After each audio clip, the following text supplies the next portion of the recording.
Continuando con esta pequeña serie de tutoriales sobre los patrones de diseño de software, llega el momento de estudiar dos patrones de diseños estructurales. Uno es el Chain of Responsibility y el otro es el Command. Ahora vamos a ver en qué consiste el patrón Chain of Responsibility, o por su traducción al español, cadena de responsabilidad. Es un patrón de diseño de comportamiento que permite pasar solicitudes a lo largo de una cadena de manejadores al recibir una solicitud. Cada manejador decide procesar la solicitud o pasarla al siguiente controlador de la cadena. Básicamente, este patrón ayuda a encapsular acciones secuenciales sobre un objeto. También, este patrón evita acoplar al emisor de una petición a su receptor, dando más de un objeto la posibilidad de responder a una petición. También nosotros vamos a tener una serie de objetos y estos objetos van a funcionar como handler. Es decir, cada objeto se va a encargar de realizar una acción en particular. Entonces nosotros vamos a generar una petición y la vamos a mandar al primer objeto.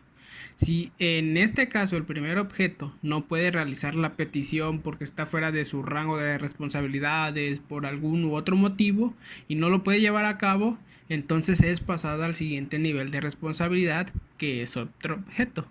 Si puede hacer la petición, lo hace, pero si no puede realizarla, la pasa al siguiente nivel, que es otro objeto, y así sucesivamente hasta que se complete. Si ningún objeto puede llevar a cabo la petición, entonces hay un comportamiento de default o podemos lanzar una excepción. Como tal, el objeto, para que pueda manejar esta petición, es necesario que tenga ciertos recursos, ciertos conocimientos, que puede tener algunos métodos que pueden llevar a cabo la parte del proceso y desde luego los permisos y accesos necesarios al objeto. El objeto entonces decide si lleva a cabo la petición o no.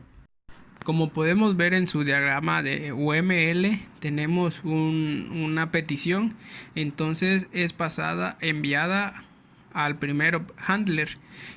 A él decide hacerla o no. Si no puede, entonces es pasada al siguiente handler y así sucesivamente hasta que se complete la cadena, como ya habíamos dicho, hasta que se cumpla o hasta que resuelvan la petición o hasta que mandemos un default, un valor por default o mandemos una excepción.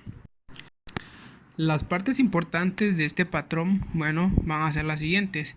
En primer lugar, vamos a tener la interfaz utilizada por los handlers. Y algo importante es que cada uno de los handlers debe tener una referencia al siguiente handler en la cadena. Esto para que se pueda enviar la petición en el caso de que el primer handler no lo pueda cumplir. El cliente es la clase que inicia la petición. Luego vamos a tener una interfaz que va a ser una interfaz común a todos los handlers que tenemos. Es la que van a compartir.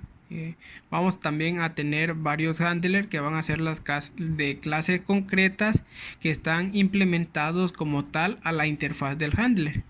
Y desde luego el sucesor, que esto va a ser simplemente una referencia al siguiente handler, que es el que va a enviar la petición del usuario o del cliente entre handlers. Y esto es básicamente el patrón de comportamiento Chains of Responsibility. Es el turno del patrón command o comando. Hay que decir que este patrón es algo interesante y muy fácil de entender. Bueno, este patrón nos va a servir para crear una separación entre quien hace la petición y quien la lleva a cabo.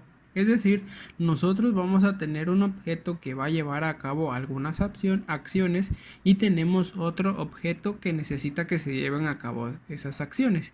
Sin embargo, estos dos objetos no van a estar conectados directamente. Con este patrón podemos enviar la petición a varios receptores y no solo a uno. También podemos componer transacciones complejas a partir de operaciones primitivas. Es decir, no solo vamos a estar trabajando con una sola petición, sino que vamos a poder llevar a cabo varias peticiones al mismo tiempo o simultáneamente. Este patrón lo podemos implementar de manera normal o también lo podemos implementar con delegados. El patrón comando va a tener diferentes partes. Vamos a tener el comando. El comando va a ser esa clase que comunica el cliente con los receptores. El cliente es el que está pidiendo que se lleve a cabo esa acción y el receptor es el que se encarga de hacer esa acción en particular. Entonces el comando es el que está haciendo la comunicación entre los dos, entre el cliente y el receptor. Entonces el cliente sabe cómo comunicarse con el comando y el comando es el que sabe cómo comunicarse con el receptor. Otro de los elementos del patrón es el invoker. El invoker como tal va a crear la distancia entre el cliente y el receptor y le va a pedir al comando que lleve a cabo la acción. Vamos a tener al cliente también, que es el que va a ejecutar en el invoker la petición que nosotros deseamos que se lleve a cabo. Vamos a necesitar una interfaz, que en este caso va a ser el comando. Y dentro de esta interfaz vamos a especificar la operación o las operaciones que queremos que se ejecuten. Y por último, el receptor es la clase que lleva a cabo la acción y ejecutar es la operación que se necesita llevar a cabo. El ejecutar es el paquete, podríamos decirlo así, de instrucciones o de operaciones que necesitamos que se lleve a cabo por parte del invoker. Como podemos ver en la representación gráfica del patrón, tenemos al cliente, que es el que genera la acción.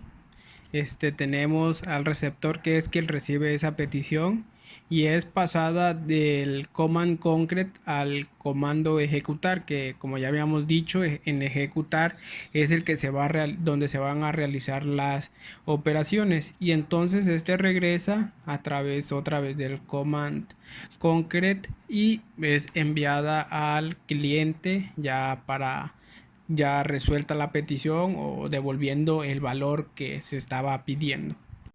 Y así es como funciona en general el patrón de estructura comando.